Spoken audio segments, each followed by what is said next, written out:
السلام علیکم ورحمۃ اللہ۔ الحمد للہ ان الحمد للہ نحمده ونستعینه ونستغفره ونعوذ باللہ من شرور انفسنا ومن سیئات اعمالنا من يهده الله فلا مضل له ومن يضلل فلا هادي له واشهد ان لا اله الا الله واشهد ان محمدا عبده ورسوله رب اشرح لي صدري ويسر لي امري ويسر لي امري واحلل عقدة من لساني يفقهوا قولي رب زدني علما رب زدنی علما آمین یا رب العالمین۔ ہر قسم کی تعریف اور شکر اللہ رب العزت کے لیے لائق اور زیبا ہے، جو ساری کائنات کا ایک و تنہا خالق، مالک، مربی اور منتظم ہے۔ درود و سلام ہو انبیاء اکرام پر، خصوصاً نبی مکرم رحمت للعالمین امام الانبیاء محمد صلی اللہ علیہ وسلم پر اور آپ کے اصحاب پر۔ معزز سامعین اکرام، آج انشاءاللہ تعالی سورہ انعام کی آیت نمبر 57 سے 57 سے کلاس رہے گی۔ اللہ رب العزت سے دعا ہے کہ اللہ رب العزت ہمیں صحیح معنوں میں قرآن مقدس کو سمجھنے، یعنی قرآن کو خود قرآن کی روح سے، قرآن کو صحیح احادیث کی روشنی میں، قرآن کو سلف یعنی صحابہ اکرام نے جس طرح سمجھا، مکرم نے جس طرح سمجھایا، اس طرح ہمیں سمجھنے کی، اور تفسیر کے حوالے سے، علماء اکرام کی تفسیر کے حوالے سے تفسیر کو سمجھنے کی، اس پر ایمان لانے کی اور اس کے مطابق عمل کرنے کی ہمیں توفیق عطا فرمائے، آمین یا رب العالمین۔ اعوذ باللہ من الشیطان الرجیم۔ اے اللہ، ہم تیری پناہ میں آتے ہیں شیطان سے۔ اے اللہ، تو ہمیں شیطان سے بچا لے، اس کے مکر و فریب سے، ہم اس دین سے، تیرے کلام سے دور ہو جائیں۔ اے اللہ، تو ہمیں شیطان مردود سے بچا لے۔ بسم اللہ الرحمن الرحیم، اللہ کے نام کے ساتھ جو بڑا مہربان اور بار بار رحم فرمانے والا ہے۔ لفظی ترجمے کے اوپر غور کریں۔ سورہ انعام آیت نمبر 57۔ قل کہہ دیجئے، انی بے شک میں، یعنی رسول مکرم صلی اللہ علیہ وسلم، قل کہہ دیجئے، انی بے شک میں، علی بینات، ایک واضح دلیل پر ہوں۔ وہ واضح دلیل جو اللہ سبحانہ و تعالیٰ کی طرف سے آئی ہے، اس کلام کے اوپر ہوں، اس فرمان کے اوپر ہوں۔ میں رب ہی، اپنے رب کے طرف سے، تو رب کے طرف سے جو دلیل آئی ہے اس دلیل کے اوپر میں ہوں۔ وَكَذَّبْتُمْ، اور جھٹلایا تم نے، بہی، اسے، یعنی میں اللہ رب العزت کی طرف سے آئی ہوئی دلیل پر ہوں اور تم اسے جھٹلاتے ہو۔ ما نہیں، اندی، میرے پاس، ما، وہ جو، تستعجلون، تم جلدی طلب کرتے ہو، بہی، اس کو۔ یہ لوگ مطالبہ، مشرکین مکہ مطالبہ کرتے تھے کہ آپ جس عذاب سے ڈراتے ہیں وہ عذاب لے آئیے یا قیامت لے آئیے۔ تو نبی مکرم صلی اللہ علیہ وسلم نے فرمایا کہ نہیں ہے میرے پاس وہ جو تم جلد طلب کرتے ہو اس کا۔ ان الحکم الا للہ، یعنی نہیں ہے حکم الا مگر للہ، اللہ ہی کا۔ تو حکم تو سارا کے سارا اللہ ہی رب العزت کا چلتا ہے، اور وہ بیان کرتا ہے حق کو، وہ ہوا، اور وہ خیر، بہتر ہے، فاصلین، سب فیصلہ کرنے والوں سے۔ وہ بہتر فیصلہ، سارا حکم اس کے لیے، اور وہ بہتر فیصلہ کرتا ہے۔ قل کہہ دیجئے، لو، اگر، انا، بے شک، اندی، میرے پاس ہوتا، ما، وہ جو، تستعجلون، تم جلدی طلب کرتے ہو، یعنی جس کی تم جلدی طلب کر رہے ہو کہ عذاب لے آؤ، اگر وہ میرے پاس ہوتا، بہی، اسے، لقضیا، البتہ فیصلہ کر دیا جاتا، امر، معاملے کا، بینی، درمیان میرے، و بینکم، اور درمیان تمہارے، یعنی جس عذاب کا تم مطالبہ کرتے ہو اگر وہ میرے ہاتھ میں ہوتا تو تمہارے اور میرے بیچ میں فیصلہ ہو جاتا، یعنی صحیح اور غلط کا فیصلہ ہو جاتا، حق اور باطل کا فیصلہ ہوتا۔ واللہ، اور اللہ، عالم، خوب جانتا ہے، بالظالمین، ظالموں کو، تو ظالموں کا فیصلہ ہو جاتا اگر میرے ہاتھ میں یہ فیصلہ ہوتا جس کا تم مطالبہ کر رہے ہو، یعنی عذاب کا۔ وَعِندَهُ، اور اس کے پاس ہے، مفاتح، چابیاں، غیب کی، تو اللہ ہی کے پاس ہے غیب کی چابیاں۔ لا يعلموها، نہیں جانتا انہیں، الا، مگر، ہوا، وہی، تو غیب کی کنجیاں اللہ ہی کے پاس ہے اور اس کے علاوہ غیب کوئی نہیں جانتا۔ وَيَعْلَمُ، اور دیکھیں آگے اللہ سبحانہ تعالیٰ نے فرمایا کہ اللہ غیب کو، اور غیب کیا ہے اور کیسے غیب کو جاننے والا ہے، سبحان اللہ۔ وَيَعْلَمُ، اور وہ جانتا ہے، ما، جو، فی البر، خشکی میں ہے، والبحر، اور سمندر میں۔ دو ہی چیزیں ہیں، یا تو خشکی ہے اور یا سمندری چیز ہے، یعنی پانی ہے، اور پانی کے اندر جو ہے اور خشکی میں جو ہے، اللہ رب العزت ان ہر مخلوق کو جاننے والا ہے، وہ ایسا علیم اور ایسا خبیر ہے، وہ ایسا عالم الغیب ہے۔ وما اور نہیں تسقط گرتا من ورقۃ کوئی پتا، کوئی ورق، کوئی پتا نہیں گرتا، الا مگر وہ جانتا ہے اسے۔ اللہ اکبر، ایک ایک پتا جو گرتا ہے اللہ سبحانہ تعالیٰ اسے بھی جانتا ہے۔ ولا اور نہ حبۃ کوئی دانہ فی ظلمات اندھیروں میں اور زمین کے، اور زمین کے اندھیروں میں کوئی دانہ اگر ہے اور وہ جب پھٹتا ہے یا دانہ کس پوزیشن میں ہے، کس حالت میں ہے، اللہ اسے جانتا ہے۔ ایسا علیم ہے اللہ رب العزت، یہ ہے غیب اللہ رب العزت کا۔ ولا اونا ردبن کوئی تری، کوئی تری یعنی دلدل کے اندر، پانی کے اندر جتنی بھی مخلوق ہے جو ہمیں نظر آ رہی ہے نہیں آ رہی ہے، اللہ انہیں بھی جانتا ہے، یہ ہے اللہ رب العزت کا غیب۔ ولا اونا یبسن کوئی خشکی الا مگر فی کتاب ایک کتاب میں ہے، مبین واضح۔ تو کتاب مبین سے مراد لوح محفوظ میں اللہ رب العزت کے پاس سب کچھ درج ہے، ہر مخلوق، ہر چیز اللہ رب العزت کے پاس درج ہے۔ وہ ہوا اور وہی ہے الذی جو یتوفاکم فوت کرتا ہے تمہیں موت دیتا ہے۔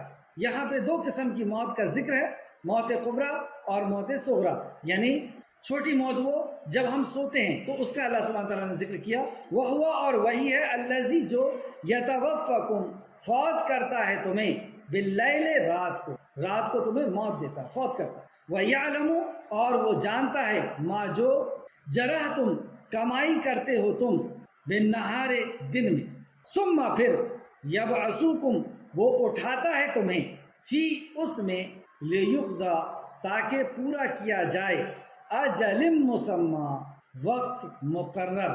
موت کے بعد یعنی چھوٹی موت دے کر کے رات میں اللہ رب العزت تمہیں سلاتا ہے، اور یہ چھوٹی موت ہے، اور اس کے بعد تمہیں اٹھاتا ہے۔ کیوں اٹھاتا ہے؟ اجل مسمى کہ ایک وہ اپوائنٹڈ ٹائم، ایک وہ خاص وقت جو اللہ رب العزت نے ہم سب کے لیے مقرر کیا ہے، اس وقت کو تم پورا کرو، اس لیے تمہیں پھر سے زندگی دی جائے۔ ثم پھر الیہ اس کے طرف مرجعکم لوٹنا ہے تمہارا۔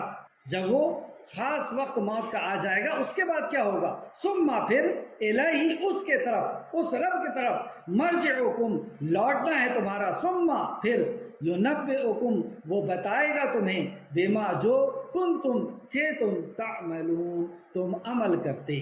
تو پھر وہ دوبارہ موت دے گا اور اس خاص وقت میں تمہیں اپنے پاس بلائے گا اور تمہیں بتائے گا جو تم کیا کرتے تھے۔ آیت تفسیر کی طرف، آیت نمبر 57، کہہ دیجئے بے شک میں اپنے رب کے طرف سے واضح دلیل پر ہوں۔ مشرکین مکہ نبی کریم صلی اللہ علیہ وسلم کو یہ کہتے کہ انہوں نے اپنے باپ دادا کے دین کو چھوڑ دیا ہے، یہ گمراہ ہو گئے، یہ بہک گئے ہیں، یہ مجذوب ہو گئے، یہ دیوانے ہو گئے، پاگل ہو گئے، وغیرہ وغیرہ، اور بھی اس قسم کے بہت سی چیزیں یہ کہا کرتے تھے۔ ان کے جواب میں اللہ سبحانہ وتعالیٰ نے فرمایا کہ آپ انہیں بتا دیجئے کہ میں تو اللہ سبحانہ وتعالیٰ کی طرف سے دلیل پر ہوں، جو میرے رب نے زندگی گزارنے کا طریقہ پہنچایا ہے میں اس طریقے پر ہوں، اس عقیدے کے اوپر ہوں۔ قُلْ إِنِّي عَلَىٰ بَيِّنَاتٍ مِّن رَّبِّي وَكَذَّبْتُم بِهِ کہہ دیجئے بے شک میں اپنے رب کی طرف سے واضح دلیل پر ہوں اور تم نے اسے اس دلیل کو جھٹلایا ہے جو اللہ رب العزت کی طرف سے آئی ہوئی شریعت ہے، تم نے اس کو جھٹلایا، تم نے اپنے رب کو جھٹلایا ہے، تم نے اپنے خالق کے ایک ہونے کو جھٹلایا ہے، تم نے اس کی وحدانیت کو جھٹلایا ہے، جبکہ تم نے اقرار کیا۔ اس کے پہلے آیتوں میں ہم پڑھ چکے ہیں، اللہ رب العزت نے ان سے اقرار کروایا کہ زمین و آسمان کا مالک کون ہے، سورہ چاند کا مالک کون ہے، تمہاری زندگی اور موت کا مالک کون ہے، کون تدبیر کرتا ہے، کون زندگی اور موت دیتا ہے، یہ کہیں گے اللہ۔ تو اللہ سبحانہ وتعالیٰ نے تمہیں یاد دلایا، تمہارے پچھلے گمے ہوئے سبق کو تمہیں یاد دلایا، تمہاری ودیت جو چیز توحید کی گئی ہے اسے یاد دلایا کہ جب تم بڑی مصیبت میں پھنستے ہو، اللہ کی طرف سے جب کوئی عذاب آتا ہے تب اس میں تم پھنستے ہو، تو تم کسے بلاتے ہو، کسے پکارتے ہو؟ تو یہ کہتے ہیں کہ اللہ کو پکارتے ہیں۔ جب بھور میں پھنس جاتے ہیں، کسی پانی کے بھور میں پھنس جاتے ہیں تو کسے پکارتے ہیں؟ اللہ کو پکارتے ہیں۔ تو تم نے اس حق کو پہچان لینے کے بعد، اس دلیل کو پہچان لینے کے بعد تم نے اسے جھٹلایا ہے۔ میں تو اس حق پر ہوں، اور پھر آگے اللہ رب العزت نے فرمایا میرے پاس وہ چیز نہیں ہے جسے تم جلد طلب کرتے ہو. تو حق کو پہچاننے کے بعد، حق کیا؟ کہ ساری کائنات کا خالق اور مالک ایک ہے. وہ انسان نہیں ہے جس نے سورج چاند زمین و آسمان کو بنایا، وہ انسان نہیں ہو سکتا. جس نے انسان کو بنایا، جو انسان کی ضرورتوں کو پوری کرتا ہے، جو زمین میں سے غلہ نکال کر اور آسمان سے بارش برساتا ہے، وہ کوئی انسان نہیں ہو سکتا. تم جانتے ہو اس بات کو، اور تم جانتے ہو اس بات کو کہ زندگی اور موت کا مالک کون ہے، عزت اور ذلت کا مالک کون ہے، رزق کا مالک کون ہے. تم اچھی طرح جانتے ہو اس بات کو، لیکن تم نے اس بات کو جھٹلایا، اس حق کو تم نے جھٹلایا. اور جھٹلانے کے بعد یہ کہتے ہو تم جس عذاب سے ڈراتے ہو وہ عذاب لے آؤ. مطلب رسول اللہ صلی اللہ علیہ وسلم سے پہچان لینے کے بعد، حق جان لینے کے بعد یہ کہہ رہے ہیں کہ تم عذاب لے آؤ یا قیامت لے کر کے آ جاؤ. تو رسول مکرم صلی اللہ علیہ وسلم کے اس قول کو اللہ رب العزت نے قرآن کا حصہ بنایا کہ میرے پاس وہ چیز نہیں ہے جسے تم جلد طلب کرتے ہو. فیصلے کا سارا اختیار اللہ ہی کے پاس ہے، حکم تو سارا کے سارا اللہ رب العزت کے پاس. وہ حق بات بیان کرتا ہے اور وہ بہترین فیصلہ کرنے والا ہے. وہ حق بات بیان کرتا ہے اور بہترین فیصلہ کرنے والا ہے. یعنی کب تمہارا آخری وقت آئے گا، کب تمہارا موت کا وقت آئے گا، کب وہ عذاب آئے گا، یہ اللہ ہی رب العزت بہتر جانتا ہے. کہہ دیجئے بے شک اگر میرے پاس وہ چیز ہوتی جسے تم جلد طلب کرتے ہو.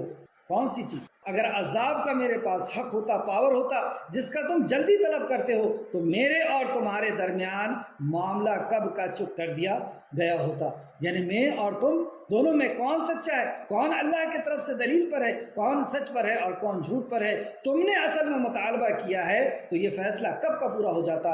اور اللہ ظالموں کو خوب جانتا ہے، اللہ رب العزت ظالموں کو خوب جانتا ہے. اس آیت میں کہ اللہ سبحانہ و تعالیٰ نے نبی کریم صلی اللہ علیہ وسلم سے کہلوایا کہ یہ جو مشرکین مکہ عذاب کا مطالبہ کرتے ہیں تو آپ ان سے کہہ دیجئے کہ عذاب کا اختیار اگر میرے ہاتھ میں ہوتا تو میرے اور تمہارے درمیان فیصلہ ہو جاتا. یعنی اگر یہ میرے اختیار میں ہوتا تو میں تمہیں اس عذاب میں مبتلا کر دیتا جس کی تم مستحق ہو. تفسیر ابن کثیر جلد نمبر 2 صفحہ نمبر 460.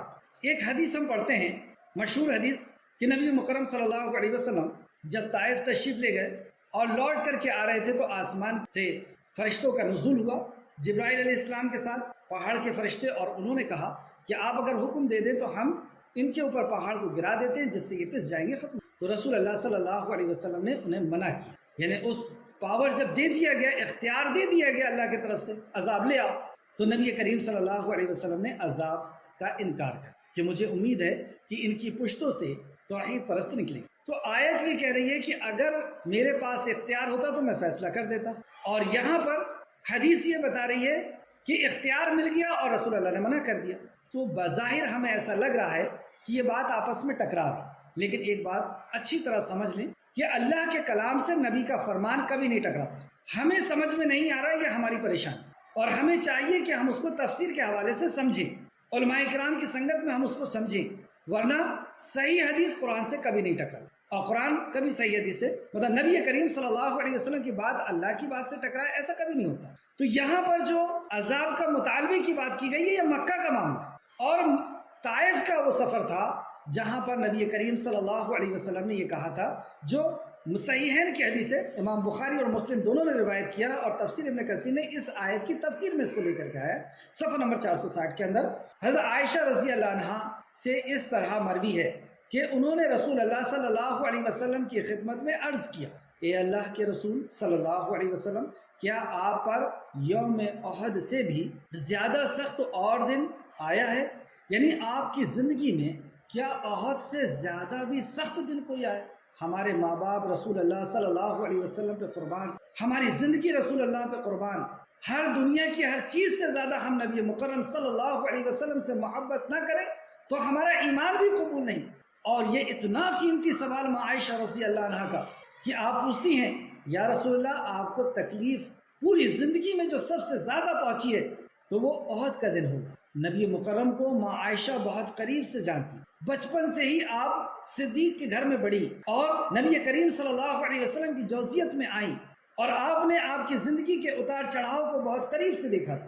تو احد کے دن کو بھی ماں عائشہ جانتی تھی کہ یہ اتنا سخت دن ہے کہ اس دن رسول اللہ کو سب سے زیادہ تکلیف پہنچی. ہم مسلمان اتنا بھی برداشت نہیں کر سکتے کہ رسول کریم صلی اللہ علیہ وسلم کو کوئی کانٹا چبھے، اور یہ بات بہت دور کی ہے کہ ہماری وجہ سے رسول مکرم کو تکلیف پہنچے۔ آج ہم یہ جانیں گے کہ کس چیز نے رسول اللہ کو سب سے زیادہ غمگین کیا، کس چیز نے آپ کے دل کو سب سے زیادہ دکھی کیا، کس بات سے آپ تکلیف میں۔ تو عائشہ فرماتی ہے کہ وہ احد کا دن ہوگا جس دن آپ کو سب سے زیادہ تکلیف ہوئی۔ کیا ہوا تھا احد کے دن؟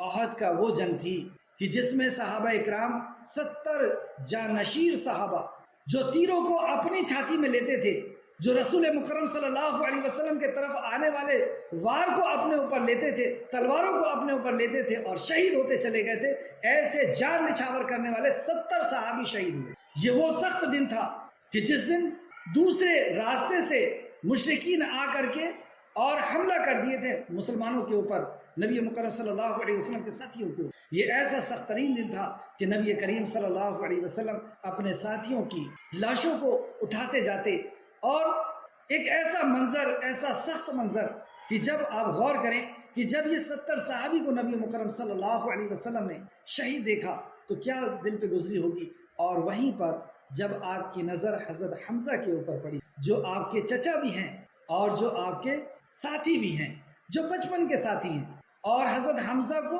اس طرح شہید کیا گیا، اس طرح شہید کیا گیا کہ آپ کو مسلح کر دیا، یعنی آپ کی انگلیوں کو کاٹ دیا گیا، آپ کے کان کو، ناک کو کاٹ کر کے، اور ہندا نے مالا پہنا اور کہا کہ اب میرا بدلہ پورا۔ آپ کے سینے کو چاک کر دیا گیا۔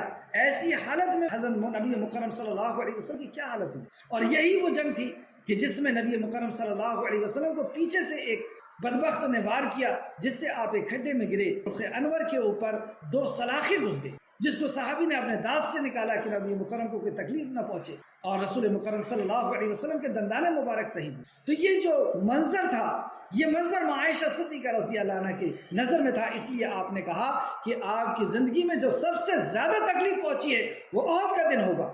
اب حدیث آپ سماعت فرمائیں کہ رسول اللہ فرماتے ہیں کہ یہ وہ دن نہیں ہے، تو پھر وہ کون سا دن ہے جس دن نے آپ کو سب سے زیادہ تکلیف پہنچائی؟ کیا وہ دن ہے جس دن آپ کے بیٹے کا انتقال؟ کیا وہ دن ہے جب آپ شعب ابی طالب میں 2 سال کے لیے قید کیے گئے تھے؟ کیا یہ وہ دن ہے جس دن آپ کی 2 بیٹیوں کو طلاق دی گئی؟ کیا یہ وہ دن ہے جس دن آپ کے ساتھیوں کو گھسیٹا جا رہا تھا، مارا جا رہا تھا؟ یہ سب وہ دن نہیں تھے، بلکہ آپ فرماتے ہیں کہ وہ طائف کا دن تھا۔ تو طائف کے دن ایسا کیا ہوا تھا؟ وہاں تو کوئی ایک بھی صحابی شہید نہیں ہوئے تھے، اور جو تکلیفیں وہاں پہ پہنچی تھی، جو پتھروں سے برسات کی تھی ان لوگوں نے، طائف والوں نے، ایسے تو حادثے آئے دن مکہ کے اندر ہوتے رہتے۔ تو ایسی کون سی بات تھی جس بات نے رسول اللہ کو سب سے زیادہ غمگین کیا؟ کیا ہے وہ غم رسول مکرم صلی اللہ علیہ وسلم؟ سبحان اللہ، قربان جائیں ماں عائشہ پر کہ اتنا پیارا سوال آپ نے کیا۔ اس حدیث کو پھر سماعت فرمائیں۔ حضرت عائشہ رضی اللہ عنہ سے اس طرح مروی ہے کہ انہوں نے رسول اللہ صلی اللہ علیہ وسلم کی خدمت میں عرض کی، اے اللہ کے رسول صلی اللہ علیہ وسلم، کیا آپ پر یوم احد سے بھی زیادہ سخت کوئی دن آیا ہے؟ فرمایا ہاں، میں نے تیری قوم کے طرف سے سب سے زیادہ سخت دن جو دیکھا ہے وہ عقبہ کا وہ دن تھا۔ میں نے اپنے آپ کو عبد لیل بن عبد قلال کے سامنے پیش کیا۔ یہ طائف کے 2 قبیلے تھے، اور قبیلے کے سرداروں کے پاس نبی مکرم صلی اللہ علیہ وسلم نے اپنے آپ کو پیش کیا، مگر اس نے میری ارادے کو پورا نہ کیا۔ تو جب آپ ان سرداروں کے پاس گئے تو انہوں نے آپ کے ارادے کو پورا نہ کیا۔ رسول اللہ کا ارادہ کیا تھا؟ اسی حدیث میں آگے آ رہا ہے کہ رسول اللہ کا ارادہ یہ تھا کہ یہ میرے سے کلام سن لیں، اللہ کا فرمان سن لیں، اور اللہ کی وحدانیت کو قبول کر لیں، توحید کو قبول کر لیں، میری رسالت کو قبول کر لیں، یہ دنیا اور آخرت میں کامیاب ہو جائیں گے۔ یہ آپ کا مقصد تھا، مگر اس نے میرے ارادے کو پورا نہ کیا۔ اور ہم سب جانتے ہیں ارادہ کیا تھا، یہی کہ سب لوگ اللہ رب العزت کے اس پاکیزہ کلمے کو قبول کر لیں، اور رسول مکرم صلی اللہ علیہ وسلم کی بات سننے کو بھی وہ لوگ تیار نہیں ہوئے۔ تو رسول مکرم کی زبان مبارک سے نکلتا تھا وہ کیا تھا؟ وہ یا تو اللہ کا کلام تھا یا حدیث تھی، رسول اللہ کا فرمان تھا۔ تو انہوں نے اس کو سننے سے انکار کر دیا، اس کو قبول کرنے سے انکار کر دیا۔ اب حدیث کے الفاظ سنیں جو امام مسلم کی حدیث کے الفاظ، مگر اس نے میرے ارادے کو پورا نہ کیا تو میں بہت افسردہ خاطر ہو کر اس کے پاس سے چل دیا۔ مطلب میں بہت افسردہ ہو گیا، میں بہت غمگین ہو گیا، بہت تکلیف پہنچی۔ اور پھر ایک بڑا حادثہ، اور یہ دن کوئی 1-2 گھنٹے کی دعوت نہیں تھی۔ مکہ سے طائف رسول مکرم صلی اللہ علیہ وسلم پیدل سفر کر کے گئے، اور 10 دن تک ان کو طائف والوں کو کبھی اس محلے میں، کبھی اس گلی میں، کبھی اس محلے میں دعوت دیتے رہے 10 دن تک، اور جب پورے طائف والوں کو پتہ چل گیا اور وہ لوگوں نے بدماشوں کو آپ کے پیچھے لگا کر کے پتھروں سے پتھروں کو مارنا شروع کر دیا، اور رسول مکرم صلی اللہ علیہ وسلم کے سامنے آپ کے ساتھی زید بن حارث آتے جاتے اور پتھر اپنے اوپر لیتے جاتے، لیکن چوک کر کے رسول مکرم صلی اللہ علیہ وسلم کے سر مبارک سے بھی خون نکلا، آپ کے گھٹنوں سے خون نکلا، آپ کے جسم مبارک سے خون نکلا اور جوتیوں میں جمنے لگا۔ رسول مکرم صلی اللہ علیہ وسلم فرماتے ہیں میں اس حالت سے طائف سے نکلا کہ میں نہیں جانتا کہ میں وہ کیسے نکلا۔ میں نے اپنے سر کے اوپر سر اٹھایا تو کیا دیکھتا ہوں کہ ایک بادل مجھ پر سایہ فکن ہے، یعنی ایک بادل کا سایہ میرے اوپر ہے۔ میں نے دیکھا تو اس میں جبرائیل علیہ السلام تھے، انہوں نے مجھے آواز دی اور کہا کہ آپ کی قوم نے آپ سے جو کہا اور جو جواب دیا ہے وہ اللہ تعالیٰ نے سن لیا۔ سبحان اللہ۔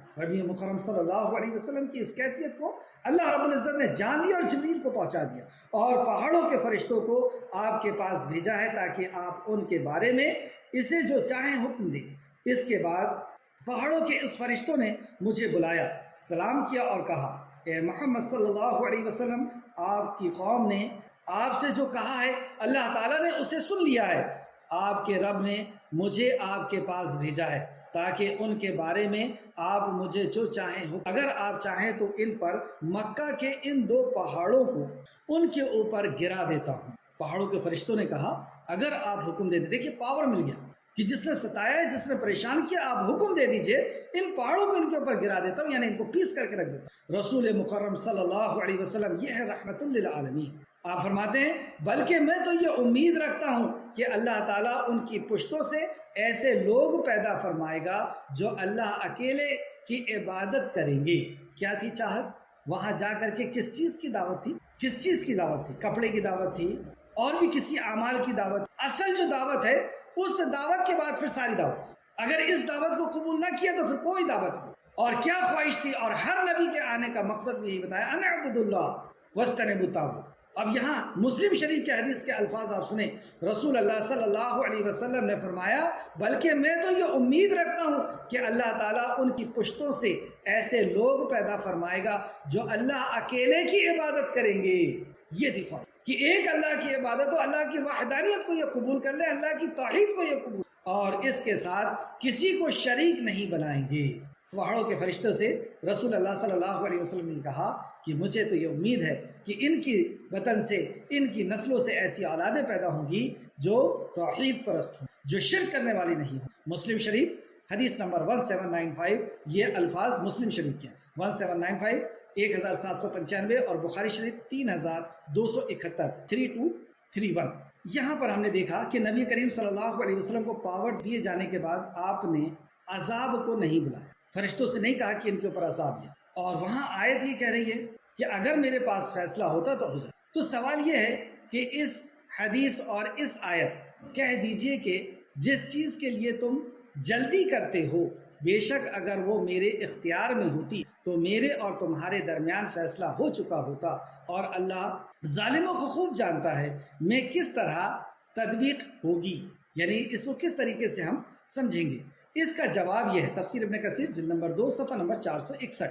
اس کا جواب یہ ہے کہ اگر اس وقت عذاب کا واقع کر دینا آپ کے اختیار میں ہوتا جب یہ کفار آپ سے عذاب کا مطالبہ کر رہے تھے تو آپ ان پر عذاب واقع کرتے۔ کیا فرق پڑا چلا کہ مشرکین مکہ نے عذاب مانگا تھا، اور حجت پوری ہو جانے کے بعد، اور مکی زندگی آپ جانتے ہیں کتنی لمبی تھی، 13 سال، اور یہ جو واقعہ ہے یہ آخر دور کا واقعہ ہے، اور مکہ کے اندر یہ لوگ سب کچھ سمجھ لینے کے بعد، اور ہم پہلی پڑھ چکے ہیں کہ کیسا کیسا اقرار اللہ نے ان سے کروایا توحید ربوبیت کا، تو یہ سب کچھ جان لینے کے بعد انہوں نے انکار کیا، اور انکار ہی نہیں مطالبہ کیا کہ عذاب لے آؤ، تب رسول مکرم ان کے اوپر عذاب لے آتے اگر ان کے، جبکہ حدیث میں یہ نہیں ہے کہ کفار نے اس وقت آپ سے عذاب کا مطالبہ کیا تھا، تو طائف والوں نے آپ سے عذاب مانگا نہیں تھا، لیکن مکہ والوں نے سب کو جان لینے کے بعد، سمجھ لینے کے بعد اور حجت پوری ہو جانے کے بعد انہوں نے عذاب مانگا تھا۔ تو وہاں پر اللہ رب العزت نے بیان فرمایا کہ اگر یہ ہوتا تو ان کے بیچ میں فیصلہ ہو جاتا۔ آیت نمبر 58 کہہ دیجئے بے شک اگر میرے پاس وہ چیز ہوتی جسے تم جلدی طلب کر رہے ہو تو میرے اور تمہارے درمیان معاملے کب کا چکتا کر دیا جاتا اور اللہ ظالموں کو خوب جانتا۔ آیت نمبر 59 اور اسی کے پاس غیب کی کنجیاں، غیب سارا کے سارا اللہ رب العزت کے پاس، نہیں اس کے سوا کوئی جانتا، یعنی اسے اس کے سوا کوئی نہیں جانتا۔ غیب کی ساری کنجیاں اللہ کے پاس ہے اور انہیں اس کے سوا اور کوئی نہیں جانتا۔ اس تعلق سے کہ غیب کی کنجیاں، غیب کی 5 کنجیوں کے تعلق سے امام بخاری نے ایک حدیث لائے ہیں۔ امام بخاری رحمۃ اللہ علیہ نے عبداللہ بن عمر سے روایت کیا ہے کہ رسول اللہ صلی اللہ علیہ وسلم نے فرمایا غیب کی کنجیاں 5 ہیں، اور پھر آپ نے سورہ لقمان کی آیت نمبر 34 کی تلاوت فرمائی۔ ترجمہ اس طرح ہے، بے شک اللہ ہی کو قیامت کا علم ہے، بے شک اللہ ہی کو قیامت کا علم ہے۔ اس تعلق سے ایک حدیث بھی ملتی ہے جو امام بخاری نے روایت کیا ہے کہ جبریل امین آئے اور آپ سے پوچھا کہ قیامت کب آئے گی، تو رسول اللہ نے فرمایا جس سے پوچھا جا رہا ہے اور جو پوچھ رہا ہے وہ دونوں بھی اس کا علم نہیں رکھتے، تو قیامت کب آئے گی اس کا علم صرف اللہ سبحانہ وتعالیٰ کو ہے۔ تو بے شک اللہ ہی کو قیامت کا علم ہے اور وہی مہ برساتا ہے، بارش کب کہاں کتنی ہونا ہے یہ صرف اللہ رب العزت کے اختیار میں، وہی مہ برساتا ہے، وہی بارش برساتا ہے، اور وہ جانتا ہے جو کچھ پیٹ میں ہے، یعنی حاملہ کے پیٹ میں، ماں کے پیٹ میں جو کچھ ہے وہ اللہ ہی جانتا ہے، اور کوئی شخص نہیں جانتا کہ وہ کل کیا کام کرے گا، کل کیا کرنے والا ہے، کون سے عمل کرنے والا ہے، کیا اس کے ساتھ ہونے والا ہے، کل کی خبر کسی کو نہیں ہے، اور کوئی متنفس نہیں جانتا، یعنی کوئی نفس، کوئی جان، کوئی جیو نہیں جانتا کہ کس سرزمین میں اسے موت آئے گی، کب اس کو کس زمین پہ موت آئے گی کوئی نہیں جانتا، بے شک اللہ ہی جاننے والا اور خبردار ہے۔ بخاری شریف حدیث نمبر 4627۔ تو یہاں پہ اللہ سبحانہ وتعالیٰ نے کا فرمان، اور اسی کے پاس غیب کی کنجیاں ہیں، نہیں اس کے سوا کوئی انہیں جانتا۔ اور غیب کے تعلق سے ہم کل کی کلاس میں بھی چند احادیث اور قرآن کی آیتیں پڑھ چکے ہیں، وہ مسئلہ ہمارا اب تک کلیئر ہے کہ یہ اللہ رب العزت کے اختیار کی۔ یہاں اس آیت کے اندر خاص بات یہ ہے کہ اللہ رب العزت کا غیب کیسا ہے، اللہ کیسا عالم الغیب ہے، وہ کیسا جاننے والا ہے اپنی مخلوق کے تعلق سے، اس کا اللہ سبحانہ تعالیٰ نے یہاں ذکر کیا، اور وہ جانتا ہے جو کچھ خشکی اور تری میں ہے، وَيَعْلَمُ مَا فِي الْبَرِّ وَالْبَحْرِ، وہ جانتا ہے جو کچھ خشکی میں، اور پوری کائنات کے اندر 2 ہی چیزیں، یا تو خشکی ہے اور یا تو بحر یعنی پانی ہے۔ تو پانی کے اندر جتنی بھی مخلوق ہے جو ہمیں دکھائی دے رہی ہے نہیں دکھائی دے رہی، اور خشکی کے اندر جتنی بھی مخلوق ہے جو ہمیں دکھائی دے رہی ہے نہیں دے رہی ہے، اللہ سبحانہ وتعالیٰ ان سب کو جاننے کا دعویٰ کرتا ہے۔ کیا یہ بات صحیح؟ یہ بات صحیح ہے۔ اگر صحیح نہ ہو تو کوئی مخلوق جس کو اللہ بھول جائے، جس کو اللہ نہ جانے، وہ زندہ نہیں رہ سکتا۔ ہر کسی مخلوق کو حفاظت کی ضرورت ہے، اور ہر کسی مخلوق کو اپنی ضرورت کے پورا کرنے کے لیے جو ضرورت کی چیزیں اس کی ضرورت، اور دینے والی ذات اور حفاظت کرنے والی ذات صرف اور صرف اللہ سبحانہ وتعالیٰ۔ تو یہ مخلوق کی زندگی اس بات کی دلیل ہے کہ ان کا خالق اور مالک نہ انہیں بھولا ہے اور نہ ایسا ہے کہ ان کی ضرورت کو وہ پوری نہیں کرتا۔ تو اللہ سبحانہ تعالیٰ ان کو بھولا بھی نہیں ہے اور ان کی ضرورتوں کو بھی پوری کر رہا ہے۔ کیوں؟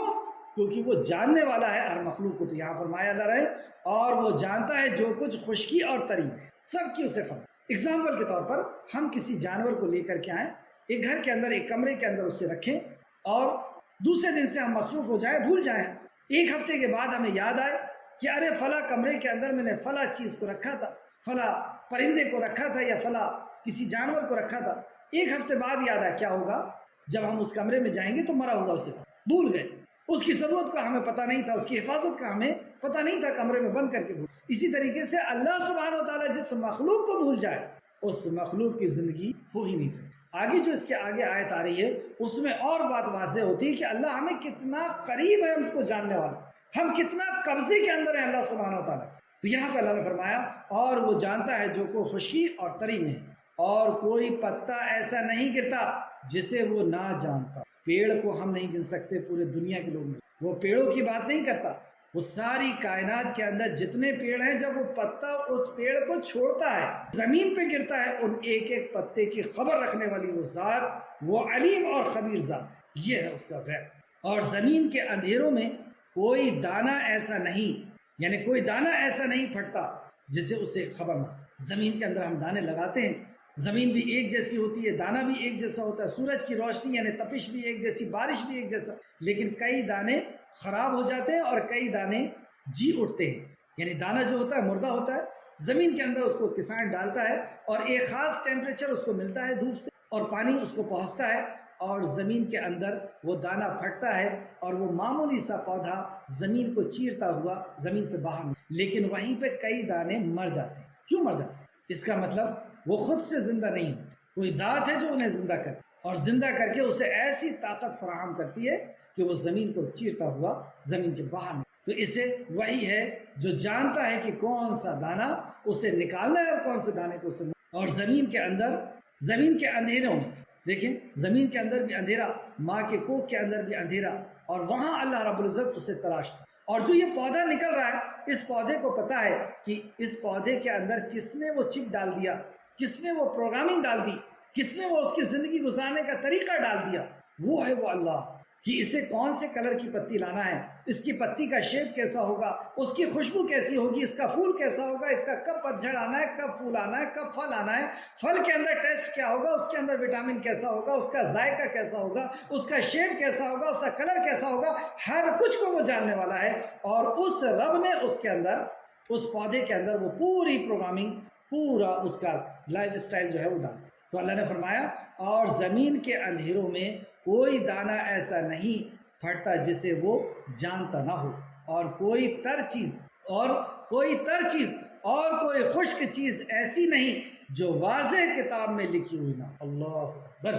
کوئی تر چیز، تر کے اندر یعنی پانی کے اندر جتنی بھی مخلوق ہیں جو ہمیں نظر نہیں آ رہی، جن مخلوق کے تعلق سے اللہ نے فرمایا کہ ہم نے ہر مخلوق کو جوڑے سے پیدا کیا، تو وہ جو مخلوق ہمیں نظر نہیں آ رہی ہے، اللہ رب العزت فرماتا ہے کہ صرف جانتا ہی نہیں ہو، اسے کتاب مبین میں اس کو درج کر رکھا ہے، یعنی لوح محفوظ میں وہ لکھی ہوئی ہے. ایک ایک مخلوق کا ریکارڈ.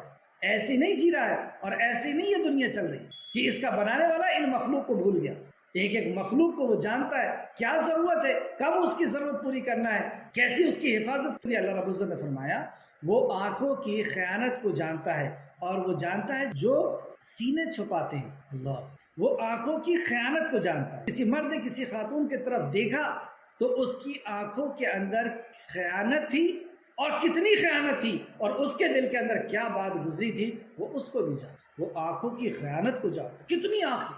ایسی علیم اور خبیر ذات ہے جو ہمارا رب ہے، سبحان اللہ.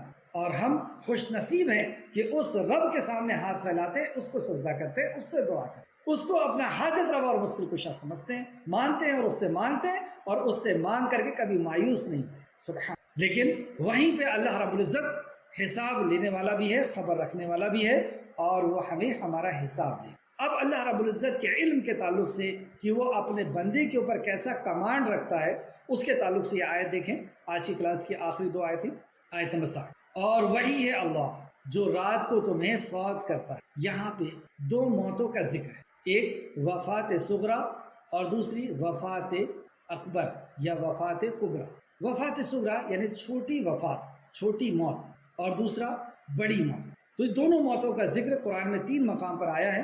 ایک مقام یہ ہے، اور وہ ہے اللہ جو رات کو تمہیں فوت کرتا ہے، یعنی تمہیں موت دے دیتا، اور وہ جانتا ہے جو کچھ تم دن میں کرتے ہو، پھر وہ دن میں تمہیں اٹھا دیتا ہے، یعنی دوسرے دن تمہیں اٹھا دیتا ہے، زندہ کرتا ہے. مقرر مدت تک، اجل مسمى، مقرر مدت تک کے لیے تمہیں چھوڑ دیتا ہے، تمہیں موت کے بعد زندگی دے دیتا ہے، چھوٹی موت کے بعد مقرر مدت تک، یعنی ایک خاص وقت تک تمہیں زندگی جینے کے لیے چھوڑ دیا. یہ اجل المسمى کیا ہے؟ یہ وہ اپوائنٹڈ ٹائم ہے اللہ سبحانہ تعالیٰ کا کہ جس میں ذرہ برابر کی بھی کمی اور زیادتی نہیں ہوتی. یعنی جتنی دھڑکن لکھی ہے اس سے ایک دھڑکن زیادہ نہیں ہو سکتی، جتنی سانسیں لکھی ہوئی ہے پوری دنیا کی طاقت مل کر کے ایک سانس بڑھا نہیں سکتی. جو کھانا لکھا ہوا ہے دنیا کی کوئی طاقت نہ اسے چھین سکتی ہے نہ اس سے زیادہ دے سکتی ہے. جتنی پانی کے گھوٹ لکھی ہے نہ ایک گھوٹ کم کوئی کر سکتا نہ زیادہ. یہ ہے اجل المسمى کہ تمہیں رات میں ہم نے موت دیا اور صبح تمہیں اٹھا دیا ایک خاص وقت تک کے لیے جب تک تمہاری زندگی. پھر آگے اللہ فرماتا ہے پھر اسی طرح تمہاری واپسی ہے، یعنی اسی طرح ایک دن تم بڑی موت کے ہاتھ چلے جاؤ گے، پھر وہ تمہیں بتائے گا جو تم کرتے تھے. اس آیت کی تفسیر میں تفسیر ابن کثیر جلد نمبر 2 صفحہ نمبر 463 میں جو تفسیر کرتے ہیں کہ بندے موت سے پہلے اور بعد میں بھی اللہ ہی کے ہاتھ میں، بندہ موت سے پہلے بھی اور موت کے بعد میں بھی اللہ ہی کے ہاتھ۔ اللہ تعالیٰ نے فرمایا ہے کہ وہ رات کو اپنے بندے کی ان کے سونے کی حالت میں روح قبض کر لیتا ہے، نیز گویا موت صغرا، جیسا کہ اللہ تعالیٰ نے فرمایا سورہ آل عمران آیت نمبر 55، یعنی جب اللہ نے فرمایا کہ اے عیسیٰ بے شک میں تمہیں سلا دوں گا اور تم کو اپنے طرف اٹھا لوں گا، یعنی جب تمہیں سلا دوں گا اور تمہیں اپنے طرف اٹھا لوں گا، یعنی آپ کی روح کو اپنے قبضے میں لے لوں گا۔ اس کی اور دوسری آیت دیکھیں سورہ زمر، اس میں اور واضح طور پر ہے، سورہ زمر آیت نمبر 42 اللہ لوگوں کو مرنے کے وقت ان کی روحیں قبض کر لیتا، اللہ لوگوں کو مرنے کے وقت ان کی روحیں قبض کر لیتا۔ تو یہ کون سی موت ہے؟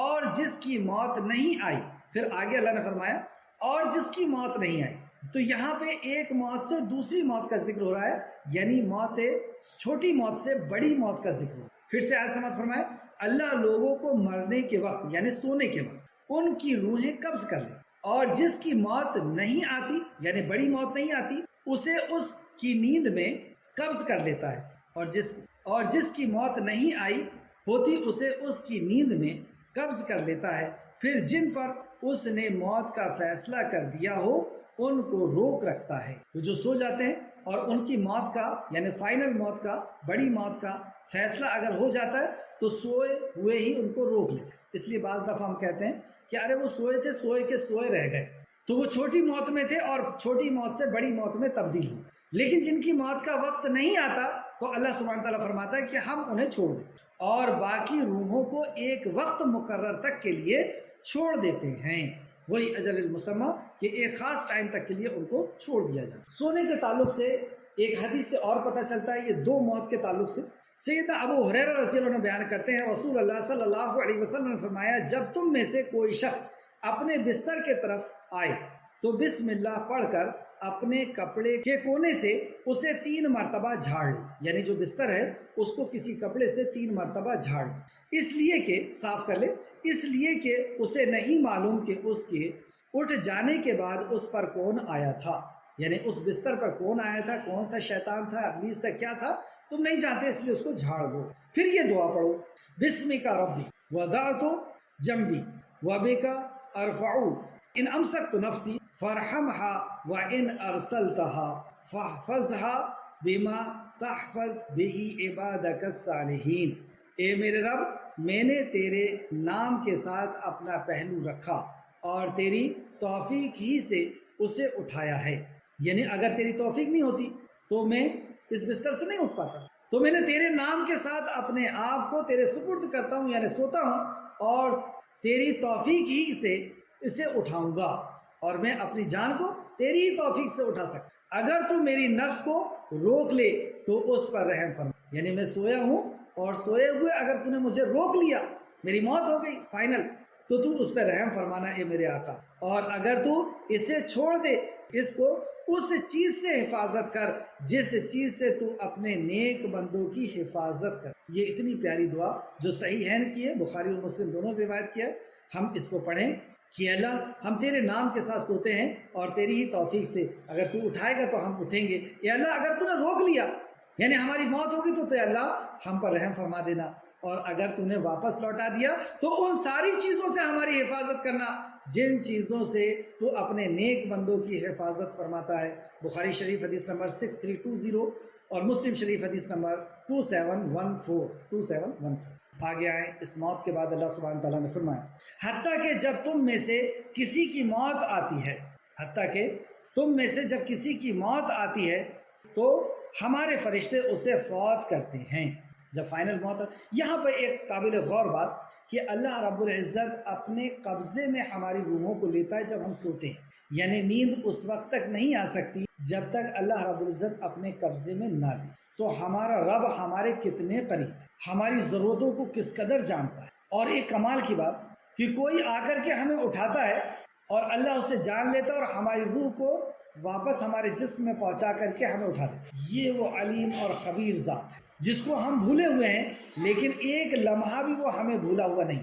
ایک ایک ضرورتوں کو وہ جانتا ہے. اور نیند کتنی قیمتی نعمت ہے. اگر یہ نیند نہ آئے تو ہمارا جینا مشکل ہو جائے. اور یہ جب نیند کے بعد ہم اٹھتے ہیں، آپ اس میں بھی غور کریں، تحقیق کریں کہ ایسا کیا ہوتا ہے کہ ہم فریش ہو جاتے ہیں. ایسا کون سی پروسیس ہوتا ہے؟ اگر ہم سوئے رہیں کچھ بھی نہ کریں تو ہم فریش نہیں ہوتے، بلکہ اور ٹینشن بڑھتا چلا جاتا ہے. اگر نیند نہ ہو تو ایک ہفتے کے بعد انسان پاگلوں کی طرح حرکت. تو نیند میں ایسا کیا ہوتا ہے؟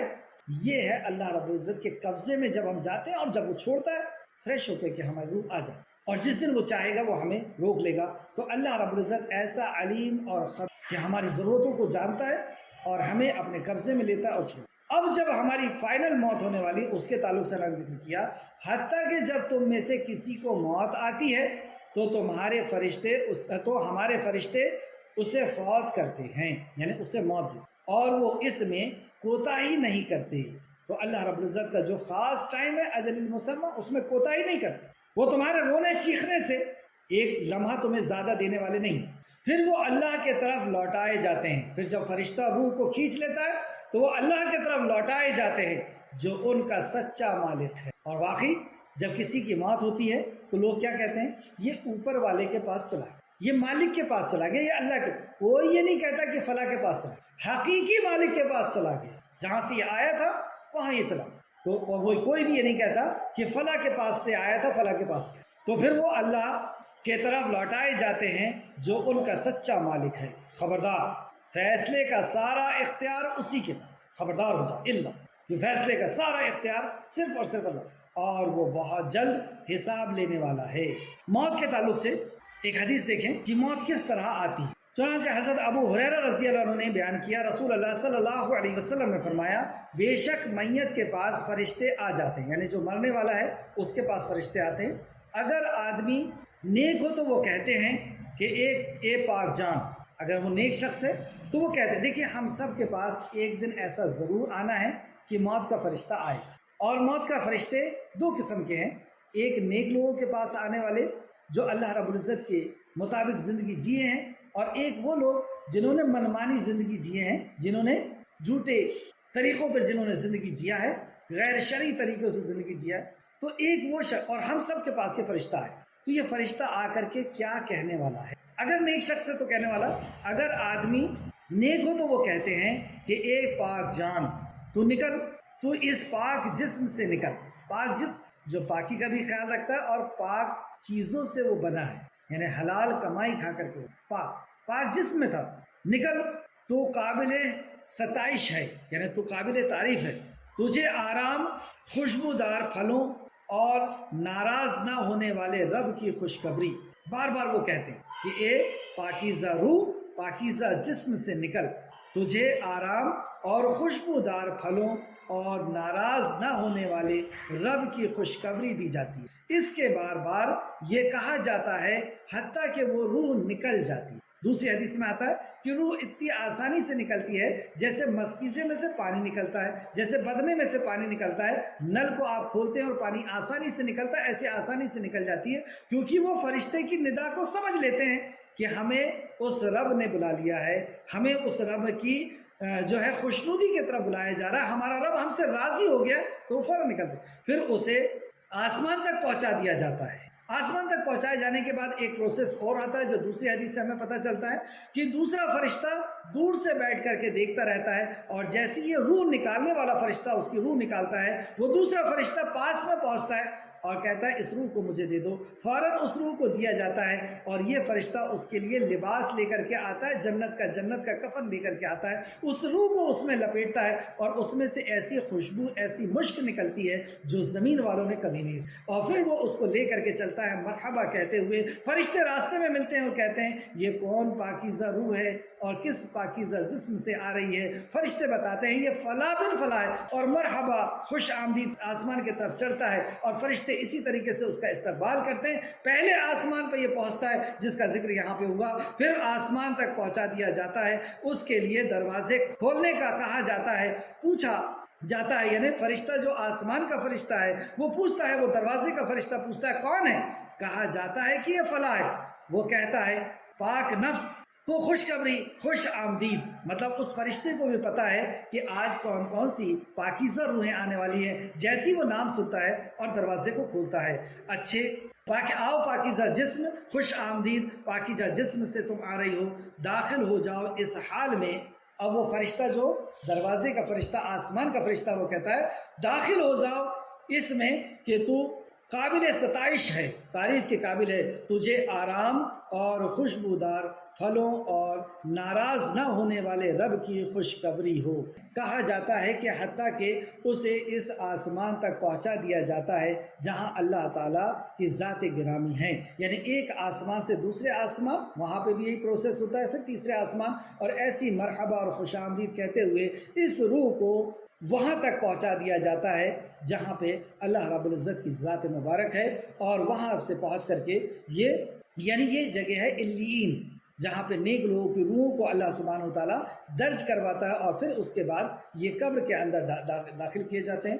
آگے نبی مکرم صلی اللہ علیہ وسلم نے فرمایا اگر آدمی برا ہوتا ہے تو اس سے کہا جاتا ہے، اب اس سے کہا جاتا ہے کہ اے خبیث جان نکل، اور تو خبیث جسم میں تھی نکل، تو قابل مذمت ہے یعنی برائی کے لائق ہے، تجھے گرم پانی اور پیپ اور اس طرح کی اور بہت سے عذابوں کی خوشخبری ہے، نکل، تجھے گرم پانی، پیپ اور اسی طرح کے اور بہت سے عذابوں کی خوشخبری ہے۔ اس سے بار بار یہ کہا جاتا ہے حتیٰ کہ وہ باہر نکلتی ہے۔ دوسرے حدیث میں آتا ہے کہ یہ بہت آسانی سے باہر نہیں نکلتی، یہ چھپتی ہے، روح جسم سے نکلنے کو تیار نہیں، فرشتہ ایک ایسا چیز اس کے اندر ڈالتا ہے کہ اس میں پھنس کر کے روح ایسے نکلتی ہے جیسے گرم سلاخ کو جب اون میں ڈال کر کے نکالا جاتا ہے تو کس طریقے سے اس کے تار کو لے کر کے وہ نکلتی ہے، جیسے مخمل کے کپڑے کے اوپر کانٹے کو ڈال کر کے نکالے تو کیسے نکلتی ہے، تو اس طریقے سے اس سختی کے ساتھ نکلتی ہے۔ جیسے آپ سوچیں نا کہ ایک ایک روئے میں سے روح نکل رہی، ایک بال کو اگر کھینچیں تو کیسی تکلیف ہوتی ہے، تو ایک ایک نسوں کے اندر سے روح نکلتی ہے، ایسے چیختا اور چلاتا ہے وہ کہ اس کی آواز تو کوئی نہیں سن سکتا، اس کو سینے پہ پیٹھ پر فرشتے مار مار کر کے اس کی روح کو کھینچتے ہیں، نکالتے ہیں۔ تو اس کے بار بار یہ کہا جاتا ہے حتیٰ کہ وہ باہر نکل آتی ہے، پھر اسے آسمان کی طرف لے جایا جاتا ہے، یعنی پھر وہ دوسرا فرشتہ وہاں سے آتا ہے اور اسے کفن دیتا ہے، اور یہ کفن بدبودار کفن اور پھٹا ہوا کفن، اس میں اس کو لپیٹا جاتا ہے، اور اس میں سے ایک ایسی بدبو نکلتی ہے جو سڑے ہوئے انسان کے جسم سے ایسی بدبو نکلتی ہے، اس سے بھی بدبو، بری بدبو سے نکلتی ہے۔ اور جب یہ آسمان کی طرف نکلتا ہے تو فرشتے پوچھیں یہ کون بدبخت ہے اور کون سی بدبخت جسم سے یہ آ رہا ہے، تو فرشتے بتاتے ہیں فلاں بن فلاں، یہ ہیں، یہ ان کے نام اور ان کے باپ کے نام کے ساتھ، اور اسی طریقے سے دھتکارتے ہوئے ان کو آسمان دنیا، پہلے آسمان کی طرف لے جایا جاتا ہے۔ اور پہلے آسمان میں کیا ہوتا ہے، رسول اللہ صلی اللہ علیہ وسلم نے فرمایا اس کے لیے آسمان کا دروازہ کھولنے کا کہا جاتا ہے، تو پوچھا جاتا ہے کہ یہ کون ہے، جواب دیا جاتا ہے کہ فلاں ہے، تو کہا جاتا ہے کہ اس خبیث جان کو جو خبیث جسم میں تھی خوش آمدید نہیں ہے، واپس لوٹا دیا جاتا ہے، پہلے آسمان کا بھی دروازہ اس کے لیے کھولا نہیں جاتا، اور اسے سجین میں ڈال دیا جاتا ہے، جو ساتوں زمین کے نیچے جو دفتر ہے، جو جگہ ہے، اللہ رب العزت وہاں پہ اس کو درج کراتا ہے، اور نیک لوگوں کو علیین میں جو ساتوں آسمان کے اوپر وہاں درج کراتا ہے۔ تیرے لیے آسمان کے دروازوں کو نہیں کھولا جائے گا، اس آسمان سے واپس لوٹا دیا جاتا ہے، پھر اسے قبر میں لے جایا جاتا ہے۔ یہ حدیث مسند احمد جلد نمبر 4 صفحہ نمبر 140 اور مسند احمد جلد نمبر 6 حدیث نمبر 139 140 اور بھی دوسری کتابوں کے اندر یہ حدیث ہے۔ تفسیر ابن کثیر جلد نمبر 2 صفحہ نمبر 446 466 اس کے بعد جب وہ قبر کے اندر آتا ہے تو قبر کے اندر اس سے سوال ہوتے ہیں، من ربوں کا، ما دینوں کا، مانا، اور یہ سوال سبھی سے ہونا ہے۔ جواب دینے والے 3 قسم کے لوگ ہوتے ہیں، جو 3 قسم کے لوگ دنیا میں ہیں۔ ایک مومن جو فٹافٹ سارے سوالوں کا جواب دے دیتا ہے، من ربوں کا، کیونکہ اس نے رب کے حق کو کسی اور کو نہیں دیا تھا، اسے توحید کے دامن کو نہیں چھوڑا تھا، تو وہ فوراً کہہ دیتا ربی اللہ، میرا رب اللہ، میں نے اس کو خالق مالک اور رازق جان کر کے جیا، اس کے علاوہ کسی اور کو حاجت روا اور مشکل کشا نہیں جانا، اس کے علاوہ کسی اور کو زندگی اور موت کا مالک، اس کے علاوہ کسی اور کو عزت اور ذلت کا مالک، اس کے علاوہ کسی اور کو راحت اور سکون کا مالک نہیں جانا، کوئی دھاگا، کوئی پتھر، کوئی انسان، کوئی جانور، کسی کو نہیں، صرف اور صرف اللہ کا حق اللہ کو دی، تو وہ کہہ دے گا ربی اللہ، میرا رب اللہ تھا۔ اللہ ہے۔ ما دینوں کا، تیرے لائف اسٹائل کیا تھا، تیرا زندگی گزارنے کا طریقہ کیا تھا، تیرا دین کیا تھا، زندگی گزارنے کا طریقہ، تو وہ کہہ دے گا اسلام تھا، اگر اس نے اسلام پہ جیا ہے تو۔ اور وہ کہے گا تیسرا سوال کہ وہ کون ہے جو تمہارے بیچ میں آئے تھے، یعنی وہ کون نبی ہیں جو تمہارے اوپر آئے تھے۔ تو واقعی جس نے رسول مکرم صلی اللہ علیہ وسلم کو پہچان لیا تھا، اور پہچان کہاں سے ہوگی، پہچان کہاں سے ہوئی، یاسین والقرآن الحکیم انک لمن المرسلین، اللہ نے قسم کھا کے بتایا کہ محمد الرسول اللہ کے رسولوں میں سے، تو وہ فٹافٹ جواب دے دے گا۔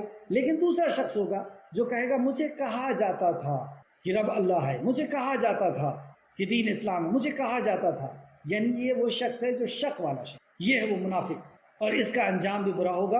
اور اسی طریقے سے تیسرا ہوگا جس نے انکاری کر دیا، جو اپنی منمانی زندگی کو جی رہا تھا، جس نے توحید کو پاس لحاظ، رسالت کا پاس لحاظ نہیں رکھا، تو یہ تباہ ہو جائے گا۔ آخر میں اللہ رب العزت سے دعا ہے کہ خالق مالک جو کچھ بھی ہم نے پڑھا اس پہ ہمیں مزید غور و فکر کرنے کی توفیق عطا فرما۔ جب تک ہمیں زندہ رکھ اے خالق مالک، ہمیں اسلام پہ زندہ رکھ، ہمیں توحید پہ زندہ رکھ، ہمیں اسلام پہ زندہ رکھ، اور ہمارا خاتمہ بالخیر فرما، اور نیک وکاروں کے ساتھ ہمارا شمار فرما، آمین یا رب العالمین۔ کل کی کلاس میں بہت اہم ایک خاص بات ہونے والی ہے، پہلی آیت کے اندر کہ لوگوں کا فرقوں میں بٹ جانا بھی اللہ کے عذاب کی ایک شکل ہے۔ لوگ جو فرقے میں بٹ گئے یہ اللہ کے عذاب کی ایک شکل ہے، تو ہم فرقوں میں بٹ کر عذاب کا حصہ نہ بنیں، ہم فرقوں میں بٹ کر عذاب کا حصہ نہ بنیں۔ اس کے لیے کیا کرنا ہو کہ ہم وہ صراط مستقیم پہ آ جائیں جس پہ صحابہ اکرام تھے، جس میں تابعین اور تبع تابعین تھے، اس جماعت کے اندر ہم کیسے شمار کر سکتے ہیں اپنے آپ کو، ہم کیسے اس میں اس عذاب کے حصہ بننے سے بچ سکتے ہیں، انشاءاللہ تعالیٰ کل کی کلاس میں ہوگا۔